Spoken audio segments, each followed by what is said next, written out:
Hello. Hello, it's Monday.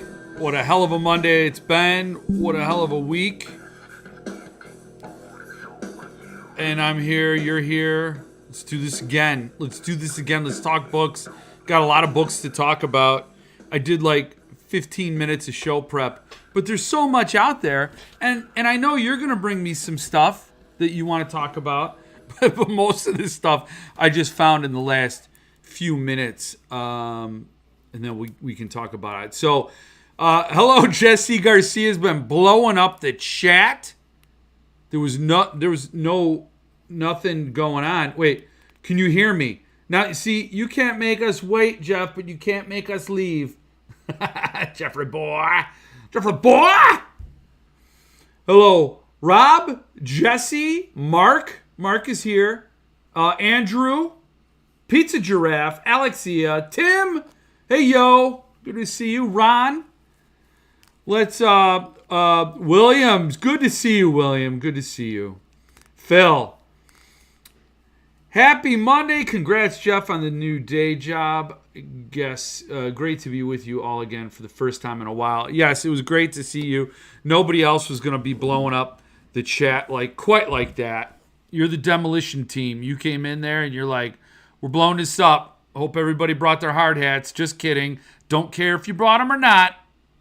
We're blowing this shit up. And you did. So, I'm glad to see you. Mr. Weapon is here. Hello. Good to see you. And good to see you, Claire. Pizza Giraffe's got the emoji game popping off. I get to say that. Yeah, so I got the day job. They gave the dude a Stanley. Got a big old Stanley. I got that white girl magic. I could say that. I cleared it. I cleared it with the police. A big old Stanley. Running through the 7-second delay. We're going to let that joke go away. And we're clear. Now we're back into employable land. Once you let that joke evaporate out of the brain wrinkles. Russell's here. Good to see you. Hello, I'm here. I got my coffee and my soup, so I'm ready to hear what you have to say. Well, we're going to be talking books, Russell.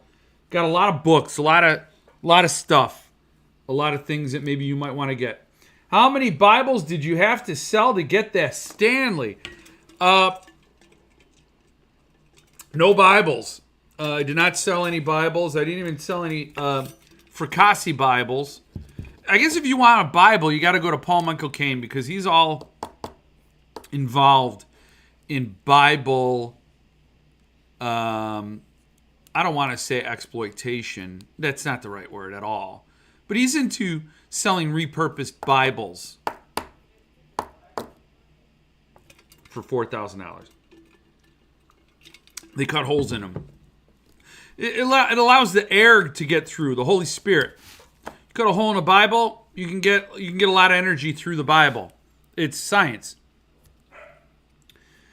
Waves to Tim and Steven. Good to see you guys. Oh, Stephen Wayne Nelson Jr. is here. Hello. Good to see you. I think you do some slick, Stephen Dwayne Nelson Jr. Like, I'll read a comment here, and I won't see you, and then you'll pop up behind the other comments. Like, oh, like trying to catch, like if I saw, because I saw Pizza Draft's comment and I just keep going down from there, you snuck in behind him. Number one's here. Good to see you, number one. Why does Mitch look like the type of person that hosts purge parties? He's got a dark side. Like, I don't know if I'm allowed to say it, but he totally does. Ghost Story and Irene in Hell arrived today. Centipede never disappoints. No, they don't. Friend of mine got Ghost Story, said that was his, he's going out with a bang on collecting for a while, and that was one hell of a one to go out on. That was Ghost Story. I don't have images ready. I should have had images ready for you to look at with your eyes. Let's see. I'm sure there are pictures I could pull up at some point, somewhere. I don't know, though. I'm just now scrolling. Oh, we got Tyler Jones, man. Good stuff from Tyler Jones. Dark Side of the Room Extended Edition. Includes an introduction by Philip Fracassi. I got... the store. Let's, we can go to the store later on. Yes. Okay. Let's look at that right now. Let's see what are you guys talking about? How is Milo? Oh my God. You know what? I had a whole thing. Ka is a wheel, right? Ka is a wheel. So you guys know about the new job, the new situation. So we got a sick cat. Sick cat. We don't know what happened to him. He got in a fight outside. He came back in and he was weird. We took him to the vet today. He had a 103-degree fever. And they gave him antibiotics. That's it. And they said he'll be fine. The cat is traumatized. The cat has seen some shit. And, so I get the job, but I got a sick cat. Our gosling, I don't know if you're from the Midwest, but people put these geese out on their stoops. And then they dress them up because they got so much disposable income. Not anymore, mind you. Not with inflation and what have you. But back in the day.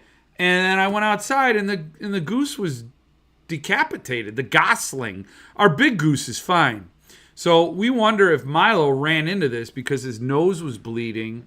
He puked all over. Did he get a concussion? I don't know. Something hit the goose pretty hard to decapitate it. Then there was got a ding on the van, and then something else. It's just like, damn. One good thing, and then like a whole bunch of bad things. It feels like the universe just has to balance itself somehow. But I did get a Stanley. I did get that. It's my Stanley. So. Oh, good evening, Patty. Good to see you. So he's doing okay. He's hanging in there. Ghost Story is an awesome CP book. It is. David Bowie. David Bowie is David Bowie. It's Ground Control to Major Tom. Last night, I attended Josh Mellerman's book launch production with Wildtown of Incidents Around the House. And how was that? I received my Ghost Story, but not I Reign in Hell. How was the event? I want to know how it was. I'm jealous. I'm jealous of that event. Binding boards on Rain and Hell are different than any other CP in my collection. Pretty cool. I was going to get that one, but I didn't get that one. Because, like, the bind freeze isn't all unthawed. Like, it's still, we got to, ease back into reality. And I think I'm going to be a picky consumer. Well, I'm going to show you some things I want to buy tonight. I mean, so it's like, your eye still wanders. It's going to happen. How is the binding different? There's so much I want to know. It was better than the Daphne one by a mile. Great venue, great material, great people. I had a play. I'm so jealous of you, Stephen Wayalson Jr. You live in the home state. You're both Michiganders. With Mallerman. Bringing some respect back to the Midwest. And getting to see those. If you don't know Josh Mallerman, when he has a new book, he puts on some sort of production. Like, the guy is just, he's an embodiment of, like, the flow of creativity. Like, the guy is just, creative energy just flows right through him. And he can't bottle it up. He can't keep it contained. And it just, like, gets everywhere. So he does the music stuff. He does the book stuff. And then when he has some new book launch, he does like a stage play. Like, he does a scene in it. Like, I know his special lady friend, wife gal, Allison, acted out Daphne, the basketball. I didn't read Daphne yet, so please don't spoil it for me. So I just think that's interesting. And I'm jealous of the whole situation. Let's There's some type of leatherette that I don't recall Jared ever using before. Nothing super premium, but pretty cool on a $100 book with 600 pages. I'm glad I looked at my dark side of the room. I already had the extended version signed from Tyler. Paperback. Maybe I'll get the hardback. Yeah. Jeff, that Folio 1984 looks so ugly. I passed. $750 for a worse edition than their $75 edition is ridiculous. Dave's here. Good to see you. I'm going to pull that up right now. Folio Society is extorting their customer base. Allison was brilliant as always. That's awesome, man. Guys, we need to see that Starman waiting in the sky. You're on a David Bowie kick. Yeah, let's look at 1984 and let's see if you all agree. I was going to say there are things about it that I really dug, but I did not think it was worth. Let's do this. Okay, hold on. Let's do this.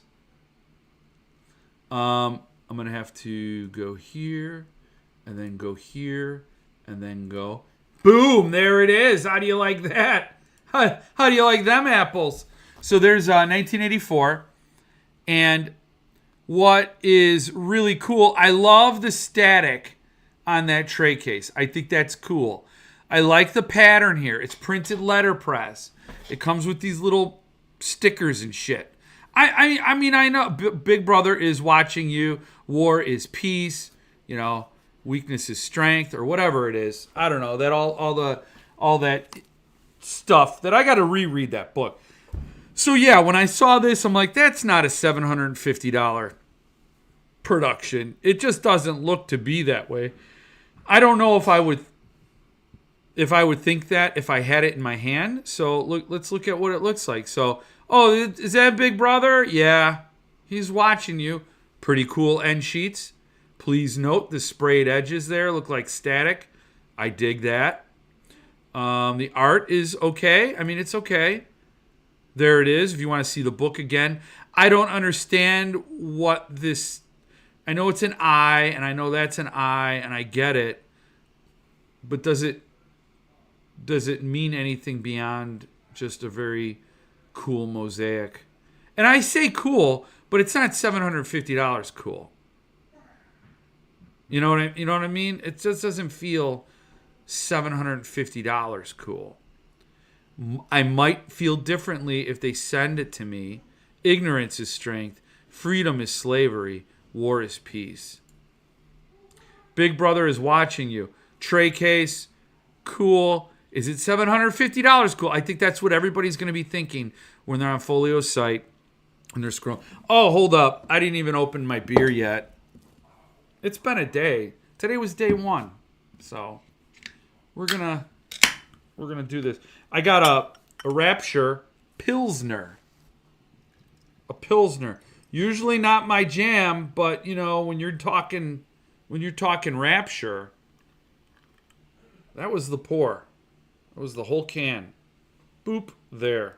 There you go. See? Cheers. Boop.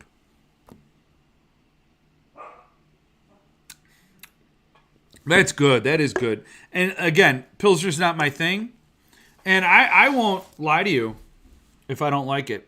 This is good. This is very refreshing. You know, I prefer a stout. I prefer a lager. And I did get a lager with these Pilsners. But this is yummy. Yeah, this is summertime yummy. That's what I would call it. I would say Rapture Pilsner. The summertime yummy Pilsner. Drink it out of your Stanley if you want. With a straw. Can you drink beer with a straw? I don't care. I don't care what you do. I am not Big Brother. I'm not watching you. And then, look, this looks like a nod to Animal Farm, but yeah, you're sheep. You're a bunch of sheeple. Then you got, again, that. They're showing you the book. Oh. Poe doesn't like the book, I guess. So that's just his problem. So that's it. Yeah, I don't think it's $750. Producer Jill. Well, she's not here. She's not looking. So I could ask her what she thinks about the design. but then she'd have to come around to this side of the camera. Yeah. Huh? No. Are you looking at the book? Are you watching my stream? Yes. Well, then you could see the book. It's not a tray case. That's the book. Wait. I'm looking at the tray case. Are you sure that's on your screen? Did I freeze? No, I'm here. Let me see. I'm here. Oh, Josh and Allison signed your program. That is cool. I like that. Oh, I like that. Producer Joe likes it. I don't like the tray case type inside though. Wait, you don't like the tray? I really like that. Oh, she really likes I it. don't like the tray case type treatment. Oh, you don't like the tray case type treatment. Typography is Jill's fourth baby. And but she really likes this book. So it gets Jill's approval. But you know what it costs, Jill? $750. Wow. What is it made of? It's made of paper. I don't know, paper boards. Yeah, it's crazy. Hey, Lance is here. Good to see you, Lance. Paper boards for $750. Yeah, that's Folio's edition of 1984 is terrible. St. James Park's 1984 is going to be the best edition for a long time past. I'd have bought Folio's 1984 at $300. I think it looks great, but their limiteds do not feel like limiteds in hand. No, and it's not signed by the author. Obviously, it is signed. It's printed letterpress, but it just. I agree. It doesn't get to that $750 hump. It doesn't get to that. A $750 hump. I'm just gotta let that ring out. You could fill in your own joke. Their limited Dracula was way better and cost less by at least $100 with leather. Wow. The only folio limited that I've seen since I began collecting limited books is in earnest that I thought was worth the price was their Book of the New Sun. I finally got a Boys in the Valley Earthling edition. Should be arriving. Yes, kick ass, Jesse. I hope it's golden, man. Hope it's golden. Hope you're very happy. I mean, it's beautiful. I mean, it's a beautiful thing to get that filled out. Done. Yes. Is that what $750? Probably not. I think so. Wait, did I stop? Oh man, did I stop? I stopped. It said I disconnected, but it says I reconnected. I hope there was no interruption. Hope you're still with me. There was a stutter. It stuttered. Is it going to be one of those nights? But I'm back. Okay. All right. So yes, Cemetery Dance Germany has Boys in the Valley signed by Philip Fracassi with artwork from Vincent Sammy. Now, I would keep scrolling, but there are pictures. Like, I'll stop there because there are pictures that I felt were spoilerish. This doesn't really give anything away. Like, you're not, but there were pictures. The artwork's stunning, and I gotta say, this is like a $50 book shipped to the U.S. It's in euros, and I think when I priced it out, it was like $63 shipped for this book to the U.S. They shipped to the U.S., and it was like $63 total, and I am sorely tempted to get this. Again, it's a German language book. I said no more foreign language editions. But if you want to see, I don't know who runs CD Germany. Oh, hold up. I own 2 Folio Society limited editions. Both beautiful, but not quite what I've seen from Suntup and others. It's 1K Canadian. Oh, God. Hey, what's up, Jay Stones? Letterpress printing is not a huge selling point for me. Not me either. I'm probably in a minority on that. Well, then I'm there with you. I just don't think it upsells upscales the reading experience as much as the feel of the paper, boards, etc. Bingo, bingo, bingo. Yes, you're not running your fingers over the pages. It is beautiful. It is more elegant. And it is an improvement over offset. But like if you're gonna pay, like if you can get a book for, let's just use easy numbers, like $100 for this book, it's printed offset. But you can get the same book printed for $175, but it's printed letterpress. Same exact book, materials, everything. The price is just $100 versus $175. I don't think I'm spending that $175. The only thing I would say is that it's probably like $100 for offset in 1,000 copy print run, but $175 for letterpress, but it's 500 copy print run. Then you're paying for that limitation because again, it's more time consuming and labor intensive to print letterpress. So you're probably going to have a lower print run. So you might want to spring for the limitation, which is the lower limitation, which is sort of bundled in with the letterpress process.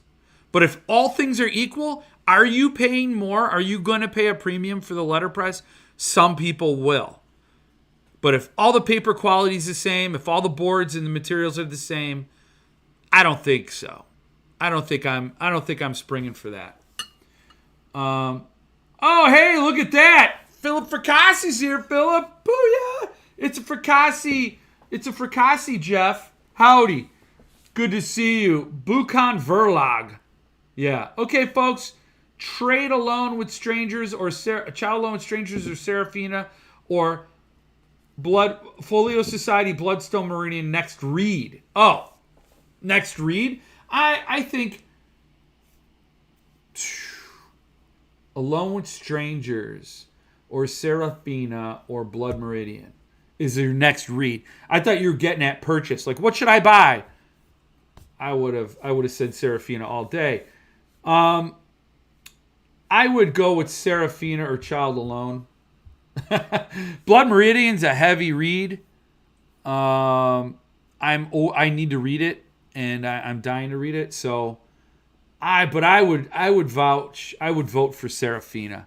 You were lucky enough to get an ARC? Read Serafina. Yeah, I would totally do that. Why not all three at the same time? That's an option. My folios are Master and Margarita, Confederacy of Dunces. I didn't know they did that one. I didn't know they did Confederacy of Dunces. Les Liaisons, Dangerous Liaisons. I would like to have all of their Haruki Murakami books. I didn't know they did Confederacy of Dunces. Damn it, Jill. Folio did Confederacy of Dunces. Oh, God damn it. I don't know. No one is safe isn't disappointing. No, it is not. If you read my newsletter, I talked about that. How I love these authors. I'm reading these books and I'm just loving it. And every story, Philip, every story in No One Is Safe is awesome. But it's like a reminder. Yes, how can I not read every Fricassi I have on my shelf right after I put this one down? And the same thing I do for McCammon and Barker and Polinick and Jones and Lutsky. Like, how can I just not go on a binge? Because these books are so awesome. And then I don't know what happens. You get amnesia. You're like, yeah. No, I got to get to that one. And you're like, yeah, I got to get to it. And then you get to it and you're like, what was I waiting for? It's like going on a roller coaster, You're waiting in line. You're like, oh, this is going to be fun. Then you're on it and you're like, ah! And then you're off of it. You're like, oh, that was awesome, but I need to cool down before I go on my next roller coaster ride. And then you do other things. I don't know. It's whatever. No One Is Safe is great. Also, you get a good sample of short stories. Oh, they're amazing. I mean, they really are.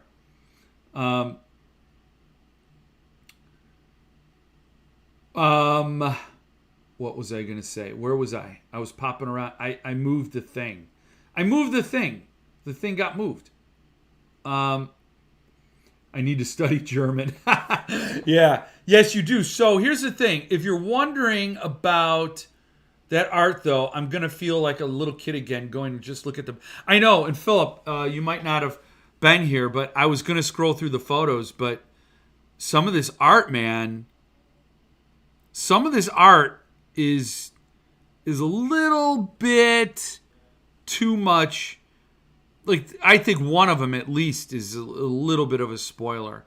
So I didn't want to scroll through. But if you're wondering about CD Germany, I did get the Josh Malerman Goblin German language because Daniel Serra is one of my favorite authors. And this book showed up, and it is nice. It is a very substantial book, beautifully done. Wonderful printed boards. Now, printed boards are not everybody's jam. That's fine. You know, I don't have a problem with them myself. You know, I do like a good dust jacket, and I'm assuming this is going to be a printed board situation as well. But this is a really, really nice production. It came with the bookmark, so you get a bookmark. You also get a ribbon page marker. Bam, that's what that little poopy thing is. Then you have end sheets, of course, real nice end sheets. And then a signature page. So,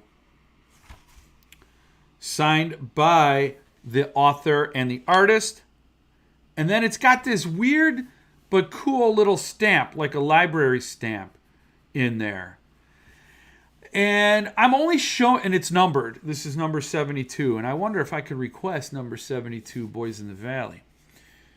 So it's a very, very nice production. I was regretting buying this because it was in another language. I'm like, I got pulled in by Malerman and by Sarah. And the same way I'm getting pulled in by Philip Fracassi and Sammy here. And I gave in, and then I had buyer's remorse. I'm like, Jeff, you don't need to be buying other languages you can't speak. You can't read a book. You know, you just got this beautiful, cool art, and it is awesome.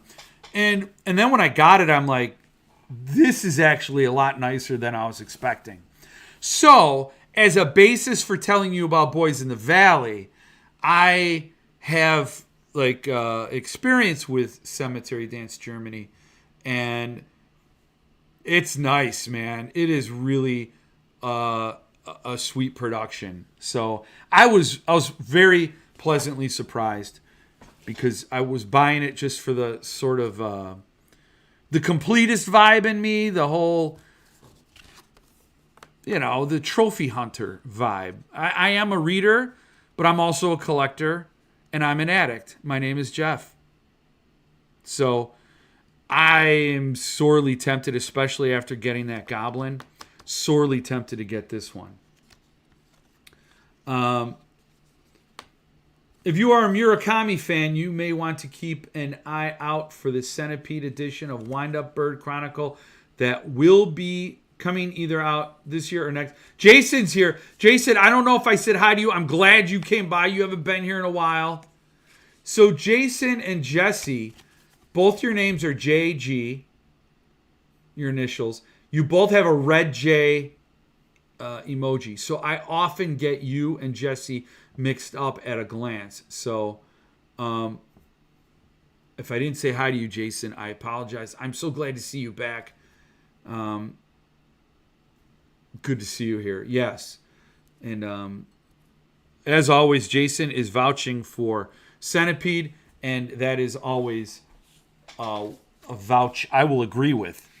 It's a vouch, not an ouch. Rapture. I finished No One Is Safe over the weekend. It was so good. There are 10 interior illustrations, and not all of them are on the website. One of them is totally a spoiler. Damn, Philip. Oh, like it just gets better. This book, because here's the thing. Why it gets better is I can't read the damn thing. Germans, they have vowels, they don't goddamn use them. And then every word is like, if you want to say like,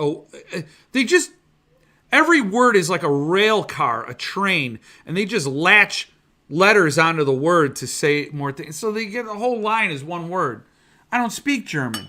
But if you're telling me the art is banging or slaps, and then some of these images are spoilers, I've already read the book. I'm not going to get spoiled. So seeing these pictures will take me right back to those moments.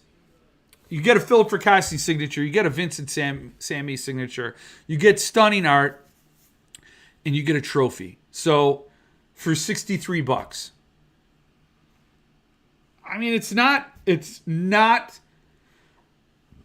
I mean, that's almost, man, I mean, it's comparable to SST and Earthling. I mean, you're getting a good value. The problem is, yes, unless you speak German, you're not going to be able to read it. But whatever, you know what I'm saying. You know what Beef Daddy's talking. You know what I'm talking about. Printed Bored Boys in the Valley CD German edition, just like the Gothic CD edition. Yeah, well, but better because I will say that I have the Gothic hardcover, and I'm glad I got it. I don't know how many copies of that I have. I think I got two hardcovers. One from VJ and one from CD. The one from CD, Philip signed right in there. But this is not print on demand. So it's not going to be the same as the Gothic, CD Gothic. So, nice to meet you, Jeff. It's nice. The artwork is fire. Yes, it is. Yeah, not at all. Gothic was printed on name. Yeah. Boys is a great book, but Child just continues to pleasantly haunt me. Hoping Serafina does the same. So far, Child was the best. Yeah, it's hard to say what's it's all chemistry. You have to have a chemistry with the book, with the author. You have to get on that frequency, and not all books hit the same. It just hits different. But I will say, now I haven't read Serafina the Revision, but there's a really nice balance in Serafina where I could almost see it. I could almost see it as a mashup of the darkness of Gothic and the heartstrings of Boys in the Valley. It doesn't quite get to the heartstrings that Boys in the Valley gets. That still stands as the coming of age horror. There's something special about that book that gets its own spot in the catalog.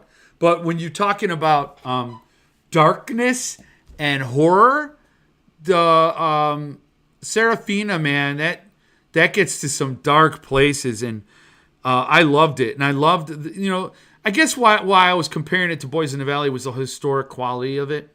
You're sent back in time in both books, and you really do feel like you're there. You do feel like it is just really a total escape from a world dominated by this shit, and you're there, you're immersed, and it's a vibe. So Serafina, I don't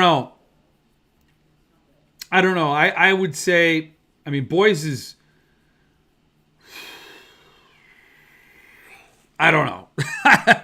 I would say though, like Serafina is way up there in the catalog. So it's not sold out yet. You can still get a copy. I don't get it. I don't know why, but it's there. What's up, Ronan? Anything for Philip, I'll pick up, even in a different language. I love both Child and Gothic. I might even say I like Gothic more since it was so Stephen King built with love. Yeah, that's a good point. I think what did I read? I read Boys in the Valley and Commodore when I put Philip in my video of the 5 authors you need to read if you love Stephen King. And he only made that truer as time went by. Because Gothic, you're right. gets at that old school Stephen King, and it gets at that same energy. And I will say I agree with that. It's a mood, I want Phillips' great writing in a post apocalyptic story. Yeah. Yeah, that's up to Philip. Philip, I don't know if you're still here or care to address that, but I would as well. I mean, I'm just trying to think. There are short stories you could read. I'm not naming them offhand. I will say, well, no, none of them quite get there. I know what you're saying, like a Swan Song or The Stand, something that's like completely in a world that's been ravaged and devastated and trying to scrape together a survival band of survivors there. Yeah, I haven't read anything like that. There are stories that dip their toe. And perhaps a lot of short stories that I haven't read yet. I'm just scrambling. But, I mean, he can go there. I think that would be, like, that's the thing that I find amazing about Philip Fracassi. What he writes. Like, I just read Aquarium Diver. I love that story. That's an awesome mic drop story, I think. I don't know. That just got to me. But it's very, man, it's like you can't get any more different than, say, Boys in the Valley. Boys in the Valley here, Aquarium Diver here. Or Boys in the Valley versus Observe, a third rule of time travel. You can't get any different. And yet, both have the same badass storytelling magic. It's not like you're reading, like, I think Aquarium Diver could have been a story that other authors maybe were in over their heads. I didn't mean for that pun. I actually apologize for that pun. That wasn't even, I didn't like that. I just didn't like that one. So please strike it from the record. I'll have to delete this. I don't know how far into my live I am, but 37 minutes in. I'll have to cut that. I'll have to go back. But it is just some of the stories require a lot more details and a lot more, like anytime you have science fiction, you're going to have to get at some mechanic, some element that isn't just, ooh, a creepy thing happened. You have to get at something that feels like you're building it. Like it can be a reality. And that takes a special skill set. And what I'm getting at is it feels like Philip Fracassi has the toolbox for every sort of subgenre, and they are all equally as good. In that it's not like, oh, well, he went there and that's great. He did an experimental thing and it didn't quite land. But his strength is over here. It's impressive, I think. And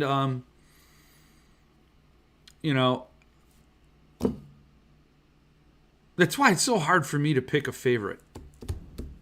Because they operate on different frequencies, and you can almost say, well, Third Rule of Time Travel is my favorite Fracassi science fiction. Don't Let Them Get You Down is my favorite Fracassi literary. Gothic is my favorite old school horror. Boys in the Valley is my favorite not young adult. It's definitely not young adult, but my favorite coming of age horror. See what I'm saying? I mean, you get it. Post-apocalyptic, nothing planned, but never say never. Okay. Gothic is the one that pulled me in. It was the first one I read. Absolutely, I learned about Philip from you, Jeff. In fact, it was from that exact video. Oh, really? Oh, that's cool. Yeah, it's I was always somebody who's struggling to just like expand my literary diet, from Stephen King, Ray Bradbury. And that's why I made that video, because I thought, if you like Stephen King, he's the easiest one to connect with. But who can get on that same level? And again, Philip Fracassi and Robert McCammon, man.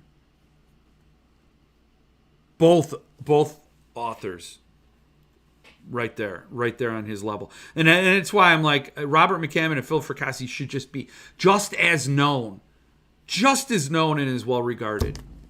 Seriously. It just makes me wonder, like why did everybody love Metallica but not Megadeth? Like, how does one thing catch fire and something that's like equally comparable just like Robert McCammon is his book, was it Swan Song, won a Bram Stoker with Misery. They shared the title. I'm like, that's such bullshit. So McCammon goes back as far as King, and he's just as good, and in fact, in some ways, better. I think his work has aged better. So why that? It seems like just luck of the draw. I don't know, and it just doesn't seem right. And anyway, so that's my thing. Yeah, that's my thing. That's any news on a screen adaptation of Boys? I've read both Swan Song and The Stand, both of which are amazing. I'd love to see a Philip take. Oh yeah, yes, I would too, for sure. That's one of my favorite subgenres. Boys really grab me. Yeah. So,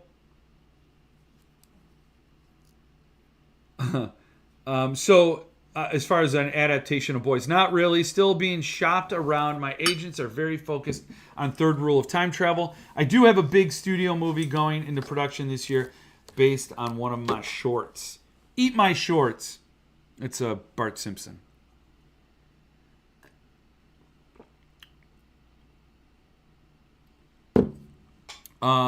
Thanks to Philip, I'll never step on a beach again.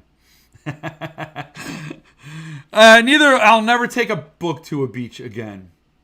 Thanks to Jeff, I'll never read. Yeah, there it is. Beach Boys, man. Beach Boys. I'll never live that down, and I'll never live it up.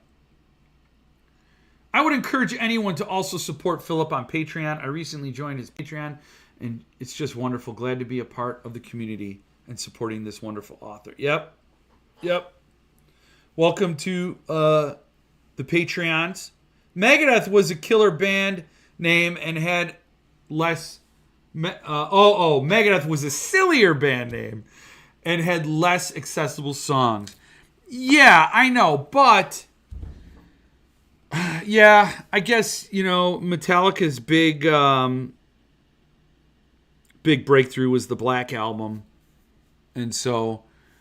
when they started doing video, yeah, I guess I agree. I mean, I did like Metallica better, and perhaps that wasn't a good example, but two very comparable things, and that's just stick with King and McCammon and Fracassi. Two very similar things, and Stephen King is like, what does he make? How much money does he have? Hundreds of millions of dollars. Right? I heard he made $30 million a year. I don't know how true that is. But it's loaded beyond belief. And the guy could publish anything he wants and it'll be a bestseller. And so I don't see that as and it's fine. I'm not begrudging him. I just want more success for equally talented authors. That's all I'm doing. Yeah, I see that now. Oh. Mustaine's vocals hurt Megadeth. I know, they do. And if you've ever seen Megadeth live, I shouldn't have used that comparison, but I always laughed because I'd seen Megadeth live a few times, and he sounds like a chipmunk. It's like, Dave, you were not. You could have, like, I love the guitars. I love his guitar work and the music, but his lyrics, man, in some songs he pulls it off and it fits and it feels like cool. I love Rust in Peace, and I love Peace Sells, but who's buying? But at some point, yeah, he wasn't the lead vocalist. Hetfield's vocals were vintage metal. Yes, they were. Metallica broke through with And Justice for All. They did the one video. And that was sort of like, that's how they got some market share, right? I mean, but I think they really went big with the Black Album. And they already had a rabid thrash fan base. But once they hit, like, that's when they had, like, when they had Unforgiven and Nothing Else Matters and some of those power ballads. Like, For Whom the Bell Tolls and Fade to Black are my favorite Metallica songs, but they didn't get radio play. Master of Puppets didn't, Damage Incorporated, Battery, Welcome Home, they didn't get widespread radio play. But then Enter Sandman, it's like, okay, that tipped it over. Philip and TJ should do a book together. That would rule. Yeah, it would. Yeah, it would. But Philip and Tyler Jones both have awesome books already. You could just shelf them together. Or read them back to back and pretend they're talking to each other. No, I hear what you're saying. I don't know how I feel about co-authored books. What do you guys think? Like, I love The Talisman, but I'm like, I don't know how much is Straub and how much it just feels like King. You got Wolf, who's like Tom Cullen, Moon spells wolf. It's like, it feels very King. He used the word muling. That's why I learned the word muling from King, and it was in The Talisman. Very post-apocalyptic world, like radiation. It feels very mid-world. It's like, I don't know. I don't know about co-authored stuff.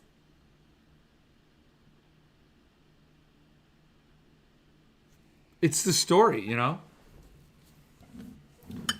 Jeff, please never make that sound again. Stick to rapping. What, my Dave Mustaine impression? Welcome to our fortress town. Yeah. I don't care. I'm gonna leave that in. I'm still taking that pun out at 37 minutes. And then I'm gonna leave that Dave Mustaine chipmunk metal. He's worse live. They do something in the studio that mitigates that. It's like a sneer, a snarl, but not like that angry testosterone fueled growl that is acceptable in metal. It's like a sneer, like, yeah, So I'm just shitting all over my own argument of comparing the two bands. I get it. Would King have had a successful career without the film adaptations of Carrie, Salem's Lot, and The Shining? The Shining is probably what put him over. Right. He might not have. And nobody was adapting Robert McCammon's stuff. And that could have been the entirety of the difference. Because people like moving pictures instead of words that move them. They want the pictures. And I love movies. I do have a fiction addiction. And sometimes you just need, you need that quick infusion of emotion that you can only get through movies instead of that deep, immersive, slow burn of a book. There's time and place for everything. But yeah, I bet you it was The Shining. But they picked his stuff to adapt. Why? Because, again, why did they do that? I guess Robert McCammon's stuff walks a little bit like if you look at The Stand versus Swan Song. The Stand is like a straightforward post-apocalyptic world where the survivors band together. There is a supernatural element of good versus evil, and there are definitely two sides, and there's like a level of telepathy and evil, and the Randall Flaggs, who's obviously a supernatural figure, so is Mother Abigail. But I would say Mother Abigail is more superhuman than supernatural, whereas Randall Flagg is supernatural. So and then you have them setting up the Boulder Free Zone. They're trying, he's thorough in the details of how society collapsed and then tries to rebuild. So it feels very immediate. Whereas Swan Song, it's like it gets a little more fantastical, probably a lot harder to adapt, but they're going to try. But perhaps the challenge just wasn't worth it for them. Like, we could do this, but I don't know. I don't get it. And then of course, Stand By Me, Shawshank Redemption, Green Mile, all that stuff fueled King's meteoric rise, and he's just an empire all on his own. But I think what he did was he made relatable books that people could.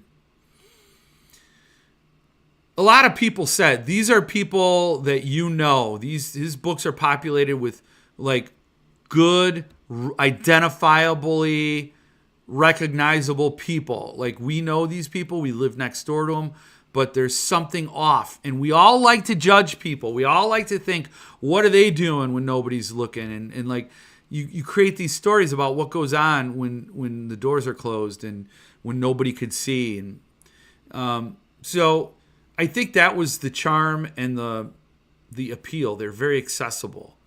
And it was just the right note. And he just kept hitting it over and over and over. And he probably was helpless in his own art, his own talent. It's just like, this is what I do. And I'm going to do this. He wrote Cujo out of his mind. And so he's like just hitting that note every time. Like, I'm like an idiot savant. You know what I mean? Like, just somebody who's like, can do that one thing, and that one thing is super valuable. Where other authors are on different frequencies that might be just above or just below. But I think Philip is there for sure. Like, yeah. I'm desperate for a Philip Fracassi Sabbath novel. But, and then this post-apocalyptic thing, now that's all I could think about. You guys did that to me. Now that's all I could think about. I would argue that one was the breakthrough hit. That got a ton of radio and MTV play. And I think, Philip, I agree with you, because it put them on the map, but Enter Sandman pushed them over the top.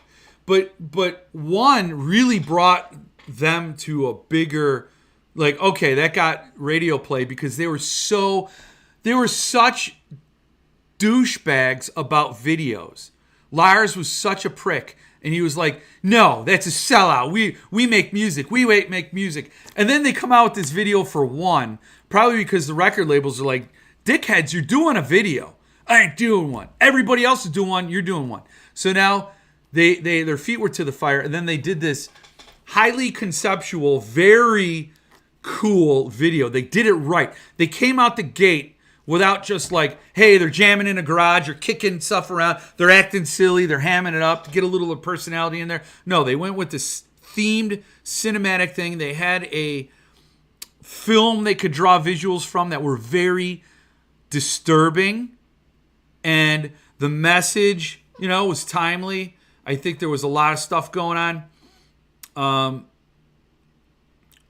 That was before Desert Storm. So there was a lot of war, the war drum beats were going on, and I think it's an anti-war song.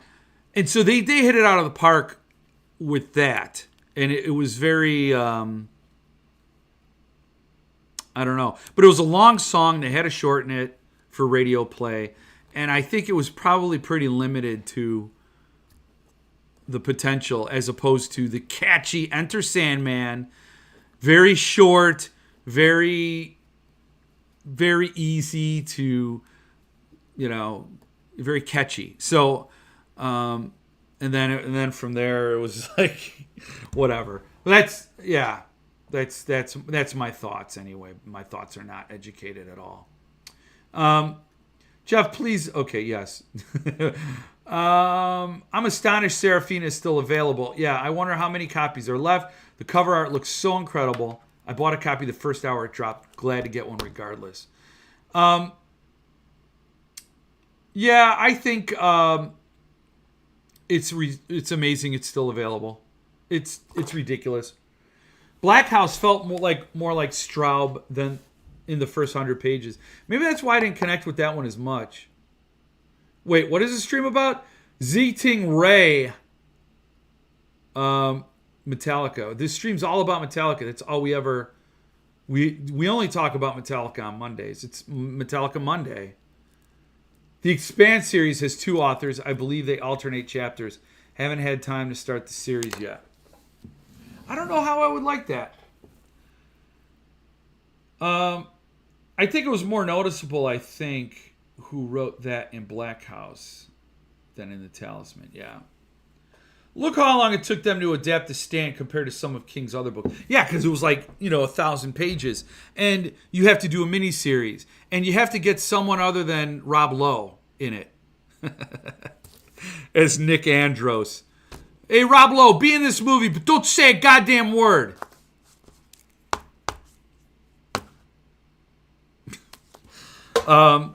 It's just gonna... I did like the miniseries. But I don't know. It's just not as easily digestible to put, Christine, you got a car running people over. Oh, I get it. In The Stand, this is before COVID, you're like, a disease kills out most of the population, and then everybody tries to live. It's like, okay, all right, but they're having weird dreams. Okay. And then they go and they're with the devil or with God. All right, I've heard of the Bible. Thank you. It's just not as sexy of a sell. It is my favorite Stephen King book. That and It. So that is definitely where I think the challenges were. And you can't boil The Stand down. To something that's super digestible. Let's ignore that second adaptation. Yeah, with Whoopi. I agree with you. That along with the second adaptation of Salem's Lot. Hopefully the third one is good. Yeah. No, I don't have any hope. I would say that I like the movies. There are Stephen King movies. They're just not for me. Unless Flanagan does them. I love Mike Flanagan's stuff. Completely honest. Gerald's Game was awesome. So.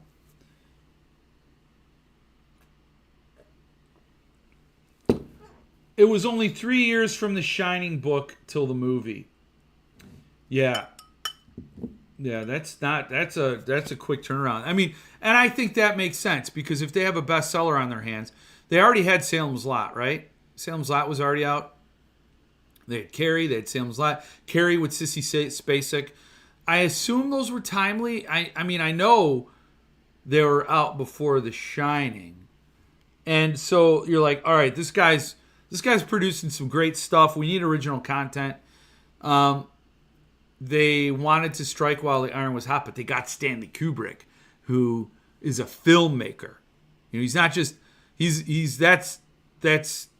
does art, and look what he did with the moon landing. It's great stuff.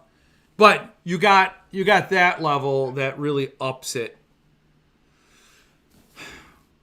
So, Jeff, have you decided when you're going to do the Patreon discussion of No One Is Safe? I think it'll be July 25th. I thought I mentioned that. I will do a better job. I think it'll be July 25th. You know what? Let me see. I want it to be a weekend or the last near the end of July. You know what I'm saying? So I was thinking Thursday, July 25th. That's what I was thinking. I got my planner here. I got a planner, and I got a Stanley. But I got I paid for the planner. So yeah, I think the 25th. I might ask Philip to join if he's available, but not putting him on the spot tonight. I will talk to him, and I'll send a Gosling head as a reminder. Philip, you do me this favor. No, Philip gave me the book plates that I gotta distribute. So again, I've had a couple of weeks. That's no excuse. It's a reason, but it's no excuse. I should be better on top of these things. And so you'll get your book plates, and I'm going to schedule the book chat with No One Is Safe. Loving it. Oh. What else we got to talk about? Hey, Jeff, could you tell me about Chad Lutsky? Any good? Chad Lutsky's fantastic. Chad Lutsky is amazing. He is, so I got Lutsky, Tyler Jones, Phil Fracassi, Stars Rising. I'm still promoting Philip Fracassi, of course, because he's awesome. But Lutsky is lesser known, and I hate that. He's versatile. He can write different things, but he's got something. When he writes a really isolated, lonely vibe that is a total mood. I've never read anything like it. I absolutely adore it. And you'd have to experience it. Like read Slow Burn on Riverside, A Foster Home and Flies, Skullface Boy. So some of his stuff, like A Foster Home and Flies and Skullface Boy, is more coming-of-age horror. Slow Burn on Riverside is dark and creepy, but like a slow burn, man. And it's a total emotion. But then he can write things like Cannibal Creator and How the Skin Sheds, and really kind of bust out of that mood and show a different sort of take. There are a couple of books I'm dying to get to. Bedmakers that he wrote with another author, John Bowden, I believe. And Bruises on a Butterfly, because our boy here, Mike Hughes, talks about that. July is wide open. Oh, sorry. Good night, everyone. My time is up. Okay. I'm sorry if there was a stutter there. So I'm sorry if I missed you, but good night, Jason. I'm so glad you were here, and I hope you're doing well. So thank you for stopping by. What else we got? James S.A. Corey does an excellent job, and that dual author style melds perfectly. Well, that's cool. Anyone else remember Rob Lowe's sexual assault on a minor charge from way back? Yeah, good time, 16-year-old. I remember that. We forgive things and we forget things if they're the right people. Carrie in the film was out in 76 and Salem's Out was out on TV in 79. Wow. So he had a lot of gold already. He had a whole lot of cachet built up. To be honest, I only knew Stephen King as the guy who created It. I hadn't seen The Shining or Cujo till like 3 years ago, much less who wrote them. I've read 33 of his books since. Oh, man. Wow. There was a video. That's what got him in trouble. Yep. I'll talk to you, Philip, if you're up for it. Mark, I was too young to really hear about the video. You were too young. Chad has co-authored a few titles. Next time he's here, we should ask him how that works. Yeah, that's a good point. Yep. He does it a bit. What tier level do you need to be to join the book club? I want to be in this Philip discussion. It is the limited edition, so it's $10. $10 to be in the book club a month. Good night, Patty. Good to see you. I have to go outside and set off some fireworks. You're a little early for that. It's only the 24th, not the 4th of July. So blow them up, man. Blow them all up. And I'm glad you were here for these fireworks. These rant-based fireworks. Rant-tastical. So what else do we have to talk about? We talked about Fracassi, of course.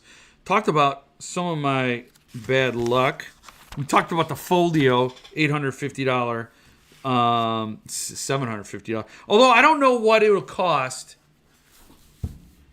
with shipping from that side of the pond. And I will say there have been a lot of problems with folio shipments coming in damaged.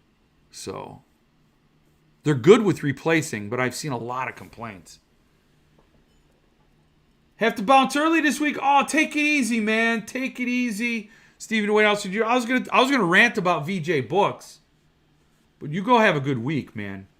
I'm a 90s kid. Cut me a little slack. 90s, man. I barely remember the 90s. Jesse Garcia. 90s. For me, it was upward climb to 1984. 1984 was a huge year for a lot. I mean, Pet Sematary came out in 84. A lot of movies came out in 84. Terminator. Just a ton of stuff in 84. 84 was a huge creative explosion. And then for me, movies meandered. They're floundering now. I mean, there's some great stuff out there, but not nearly enough great stuff. But the books are always... Jeff, you very well might have been too young. The video with the young girl was 36 years ago. I thought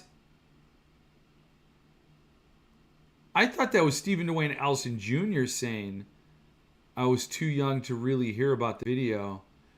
Stephen Dwayne Elson Jr. was too young? Okay, I didn't know he was a baby. Like, I thought Mitch was the only baby. But I was in high school when that came out. We had an assignment to create a word. It was my creative writing class. And we had an assignment to create a word. I only remember 2 words from that assignment. One I wrote. You were supposed to come up with 2 words. I don't know what one of my words was, but I know what the other one was. And a word that this other guy came up with. And so in this creative writing class, the assignment was come up with a word, coin your own phrase, and then tell us what it means. My word was low-tell. Because I said this out loud in a class in a high school, a Catholic high school. Low-tell. And a low-tell was a hotel where you could take a 16-year-old and then visit with that individual, and then you would get a videotaped memory of your stay there. I think I probably said it a lot more in a lot more colorful language, but it was a low tell. So you got a videotape after you stayed there, and it was based on Rob Lowe was in the news at that time, being caught on tape, and I don't remember what my teacher said, but I think he just turned even whiter and moved along. I was one of his favorite students. I was probably the only one that really cared about that class because it was creative writing, and I loved it, and I really gave my all. And he'd probably like, all right, well, that's one strike against this weirdo, but his other stuff's fine. We're just going to let this go. He's actually trying to connect it to current events, so kudos on him. But let's just move along. The other word I remember is another guy came up with. It's called bi-urination. Bi-urination. It's when a young guy gets up in the morning, has to go to the bathroom, and the urine stream bifurcates into 2 directions. If you're a guy, you know, maybe. We get a lot of heat for missing the toilet, but sometimes really not our fault. And I'm here for you, brothers. by your nation. Those are only two words I remember from, it had to be 1988 when this Rob Lowe thing happened, maybe 89. I don't know. I don't recall what year exactly. It was either 88 or 89 or very early 1990. So that was the low point of his career. I was 11 and grieving. Oh, well, I'm sorry, Stephen Dwayne Allison Jr. 11 then? I'm older than you. I thought we were like the same exact age. I don't know. But I'm older than a lot of you, so. Can we get a full song on Spotify for the Be a Character in Chizman book? Love that short. Oh, man, some of these are so catchy. Instant Savings is one of my favorite ones. Thanks for the confirmation. Just joined your Patreon. Oh, thank you, Ronan. Thank you. Oh, thank you. Very kind of you. Cheers.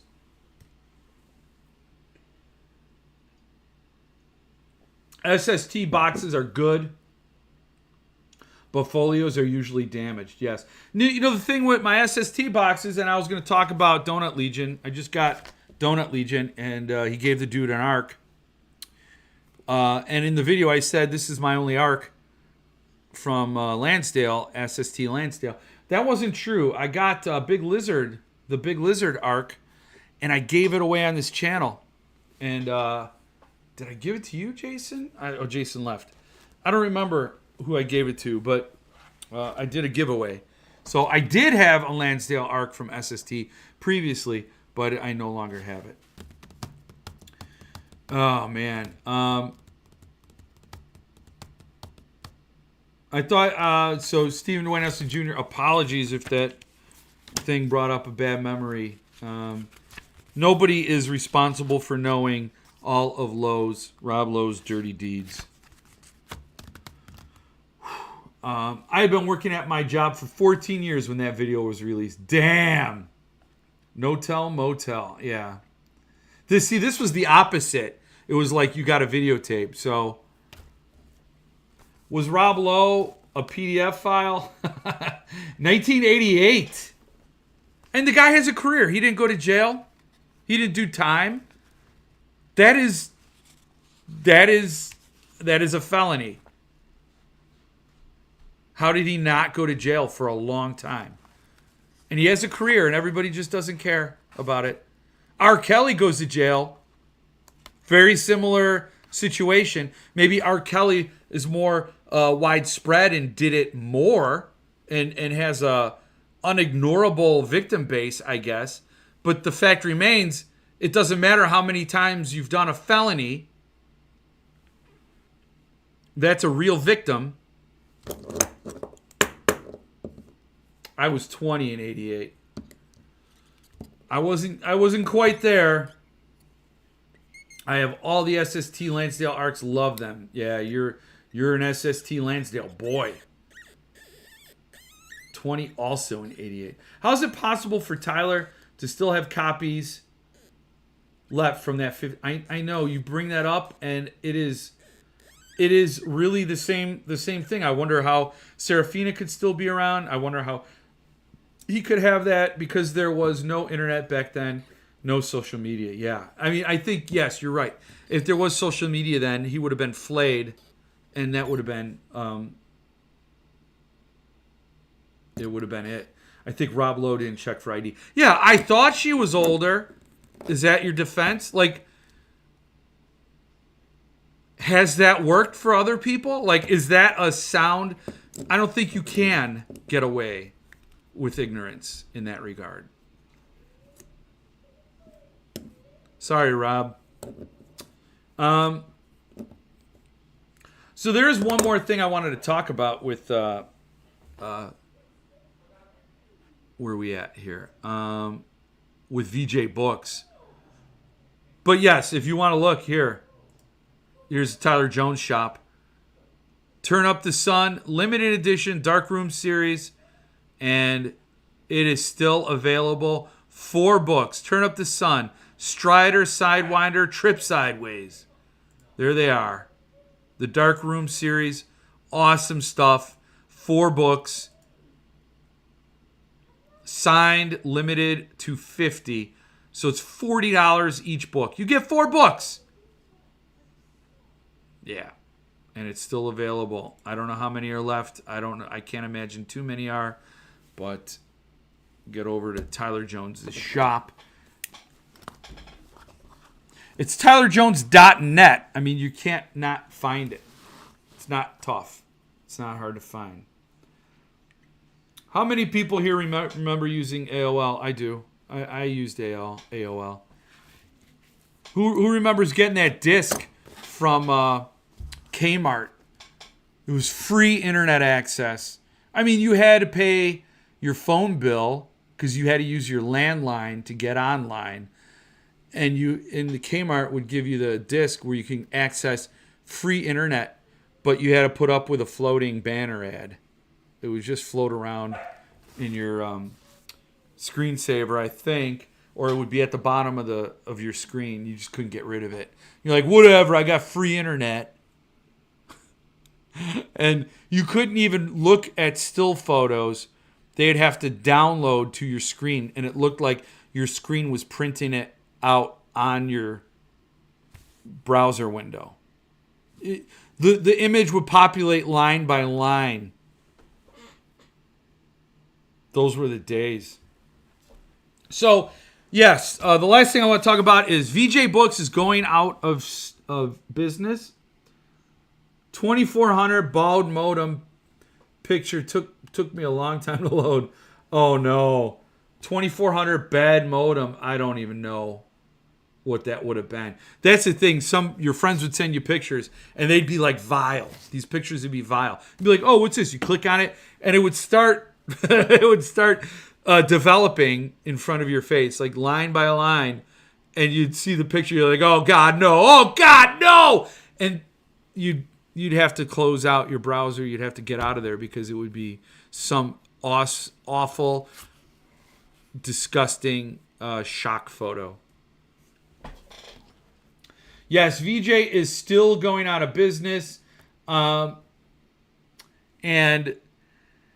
they had recently, Sean Lynch posted this on Facebook, a signed paperback, first edition paperback, because that's how it came out when it was first edition, was in paperback. It was Robert McCammon's Stinger. Stinger was a book I bought and I DNF'd it. I didn't really care for it. It was a sort of a creature feature, 50s vibe from Robert McCammon. I didn't connect with it. It's now going to be a TV show called Teacup. Why would they ruin the name like that? I don't know. But this book, I don't have a copy of it. I DNF'd it. I've been meaning to get back to it. Well, VJ said we have a first edition signed by Robert McCammon for $8. When Sean Lynch posted that, I clicked buy immediately. And then there was a Sarah Pinborough book that I had wanted that's signed. It was Dead to Her, signed by Sarah Pinborough, hardcover, first edition, for $2.99. I'm like, oh, this is awesome. I get these 2 signed books by authors I love for $10 all day. Yes, I'm here. So I bought it, and then everybody else like, hey, I got that book too. And then everybody started wondering, like, how many copies of a 1988 paperback, signed paperback, does this guy have? VJ. Turns out he had one, and that was sold. And so the website was wrong, and there weren't enough stingers to go around. So they canceled all the orders, and I was pissed, and I wrote back, and they canceled the orders, and they gave people store credit. Well, I don't want store credit. You're going out of business. Like, why would I want store credit? You're like Cemetery Dance. So, and all respect to VJ Books, I'm brokenhearted they're going out of business. I loved VJ Books. So I don't like that. But I don't want store credit on, I don't want a gift certificate to eat at the Titanic concession stand as it's sinking. Like, okay, I'm off the boat. So they gave store credit, and I wrote to Randy there. I said, hey, but the book is still on your website. I want it. He's like, I'm telling you, it doesn't exist. We've taken it down 3 times. We're having a real hard time. I'm like, are you though? Because you lure people in, then you give them store credit, and now people are forced to use store credit. But other people said, I just told them I want it refunded to my credit card, and they did. So I didn't push it. So what I did was I went to the website and I poked around to see what else there was, and they had the new Stephen Graham Jones book. That's is it the Indian Lake trilogy? I don't remember what it was, but I don't have My Heart is a Chainsaw. I do have Don't Fear the Reaper, and I do have, I think I bought mine from Barnes & Noble. It was a signed edition, right? So I have this book. Although, like I said, I don't have My Heart is a Chainsaw, but I have this. So I went and I saw that they had the Angel. Is it the Angel of Indian Lake? I'm not 100% sure on the title. That's sad. But anyway, they had it, and they had it discounted for a couple of bucks, and I used my store credit on it, so I got it cheaper. So I'll have Don't Fear the Reaper and the third book in the trilogy, and so I'll have those on the shelf. I'll just need to get My Heart is a Chainsaw. So that's what I did, and to close out my credit with them and get a book that's going to be actually worth getting. And so, like, everything else they have is like Clive Cussler stuff, and I'm just not there. There are 4 $2.99 first edition hardcover signed John Ferris novels that I keep thinking I should pick up before. At $2.99, if you're thinking about it, like, go for it. Just do it, We still have an AOL email. So does Chismar. Wait a second. Jay Stones, are you Richard Chismar in disguise? Like, are you stalking me? I pre-ordered signed Incidents Around the House from VJ. Wonder if they'll ship it tomorrow. Yeah, I pre-ordered it too. So I should be getting that as well. So yeah, I will. I also get incidents Around the House. I would have gotten that one with my store credit, but I already pre-ordered it. This I did way before they were going out, and it's nice. I'm going to get that book with, and it's the last time they're doing, I think, new releases. Then they're done. They're done very soon. So if there's anything you want, get over there. They're doing bundle deals, like 50 signed first editions for like $300 or something. So, go over and check it out. I'm probably done with them after this. I wonder where their inventory is going to end up, but they've sold monstrous amounts of books recently, and I'm sure they won't have any problem getting rid of the rest of the Clive Cussler novels or the James Pattersons or Brad Thor or whatever else. I don't know. So get this. Oh, but you can't get that. I mean, get the new one. Get this. Get Donut Legion. It's beautiful. Lansdale SST. Can't recommend it enough. And then, yes, you got to read this, man. You got to read this. You got to. Aquarium Diver is awesome. I thought I read Serial before, but I don't remember it as clearly as I did when I read this. So I might have just known the premise of the story, serial numbers. But great stuff, man. Great stuff. A lot of fun. This is these are, again, very pulpy, very crazy stories, and highly recommend that. So wonder how many of the No One Is Safe copies they have and when they'll sell them at a discounted price. I don't know. I was tempted to get that one too. I was over there. I'm like, what Fracassis do they have? What McCammons? What other, Blake Crouch, Brian Lumley, Sarah Pinborough. I went through all my authors. Chad Lutsky, he doesn't have any. And I I saw No One Is Safe. I'm like, well, I got the one, with the book plate. But what about one that's signed on that tipped in signature sheet just for flavor? Just for a little bit of flavor. I probably should have. Now I think about it.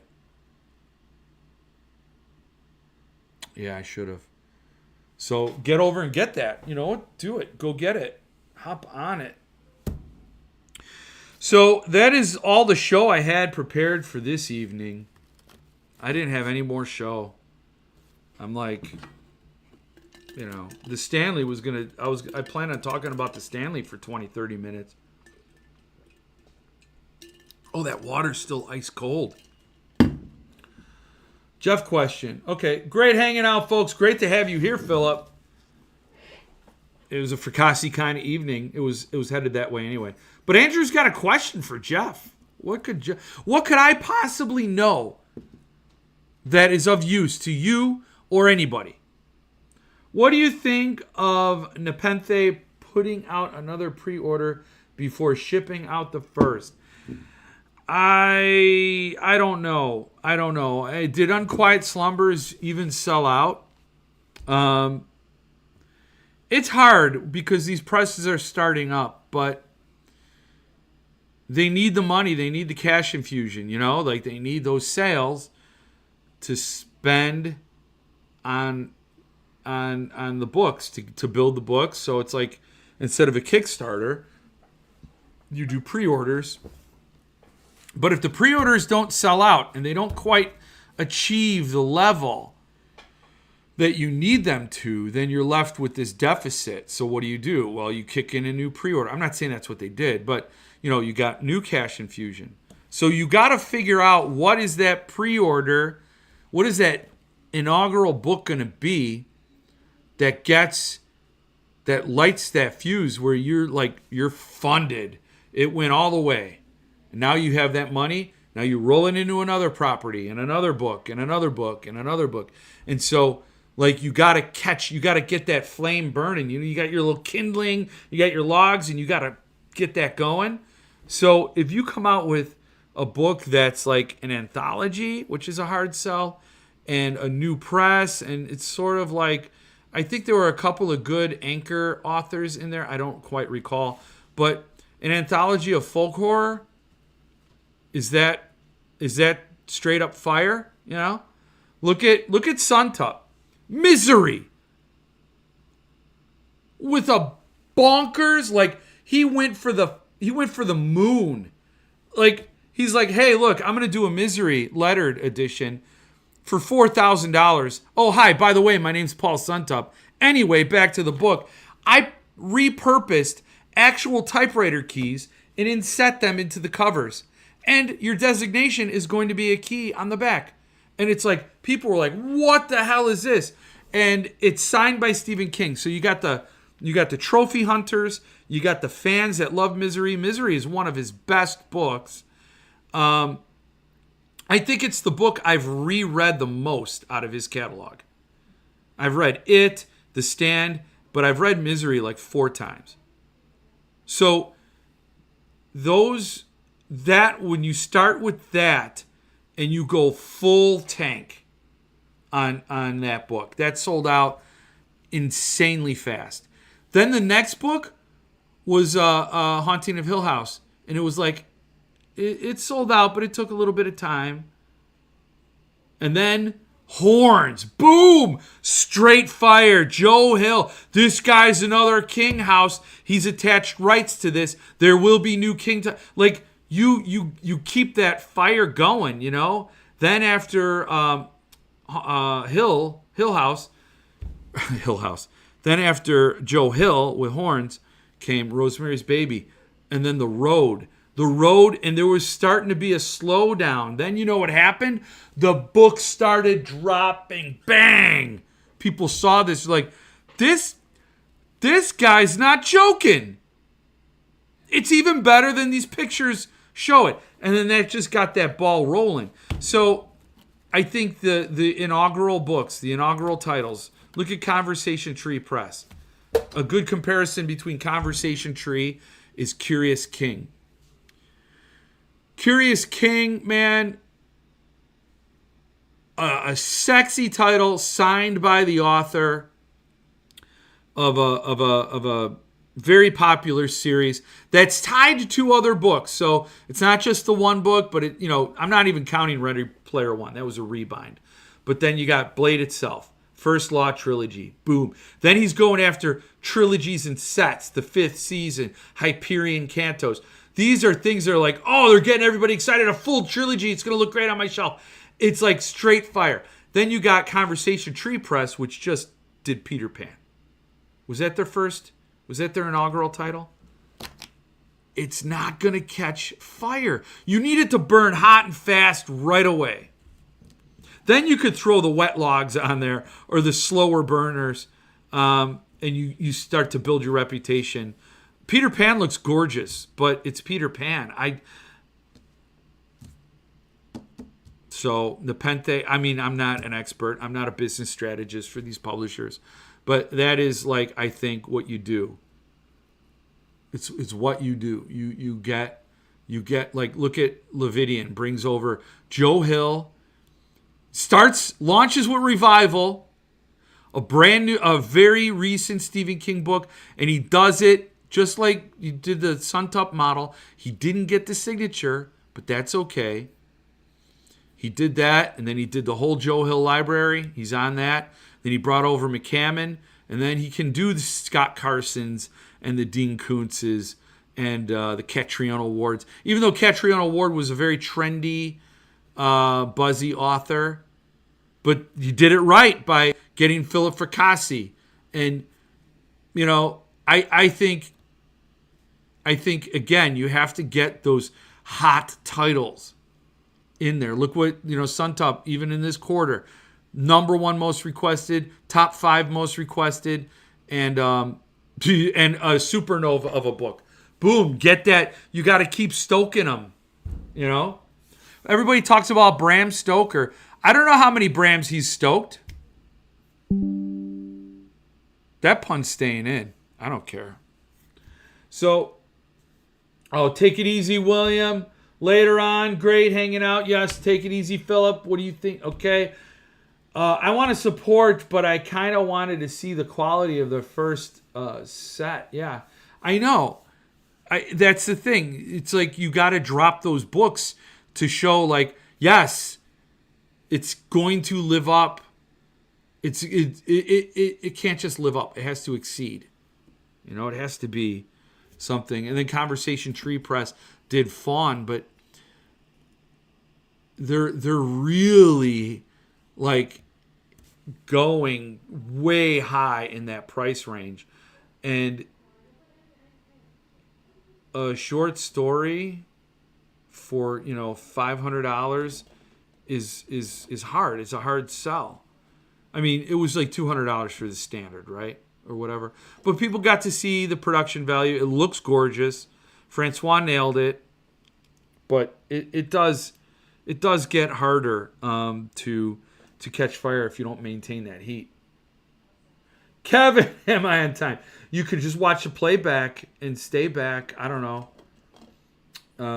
And hang out. I'm about to wrap it up. I like how Grim Oak uses Kickstarter for some of their books. I mean, that's fine. I think if you need to gauge interest and you're like, I can't commit to this project unless I get a certain level of funding. Yeah, I get it. And that may be the way to go. But I think there's a trade-off. When you're a publisher and you come out with a book and you're like, I'm doing this book and it's going to be badass and people are going to want it and they're going to cry if they don't get it. And I don't need a Kickstarter because I have such confidence in this project that I don't need to hedge it. And if you do a Kickstarter, it's sort of like, well, maybe.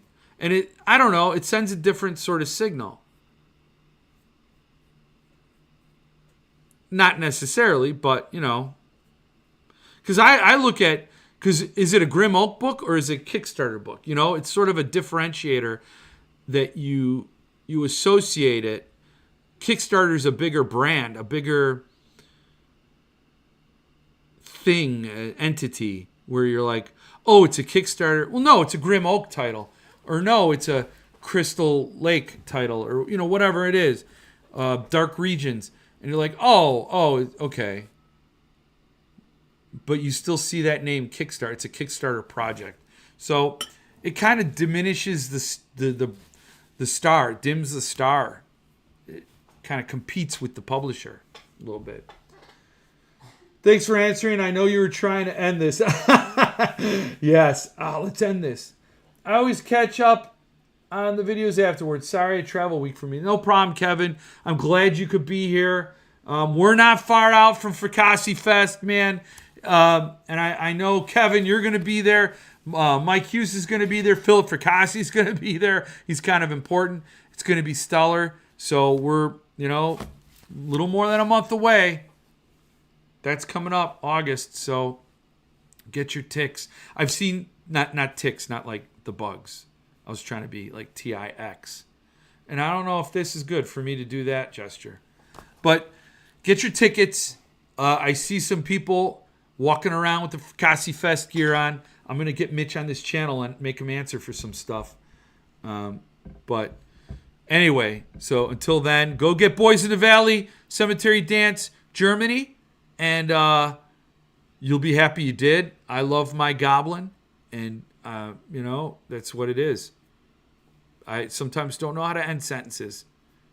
Words are just having a mosh pit in my brain, and they spill out from my mouth. So I don't have a teleprompter. Anyway, that's it for tonight. Thank you for joining me.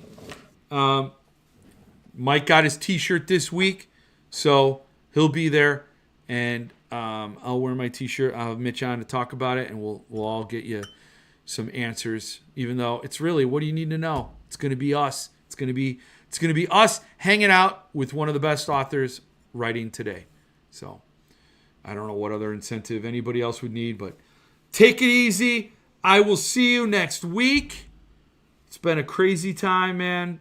I hope everybody stays happy, healthy, reading, and get you some Tyler Jones, get you some Philip Fracassi, get you some Chad Lutsky, and get you some good times. So take it easy. Good night, Russell. Good night, Kevin. Good night. Game 7 NHL playoffs tonight. I will be distracted. I will keep reading things, so I'm going to have to stop. So good night, all.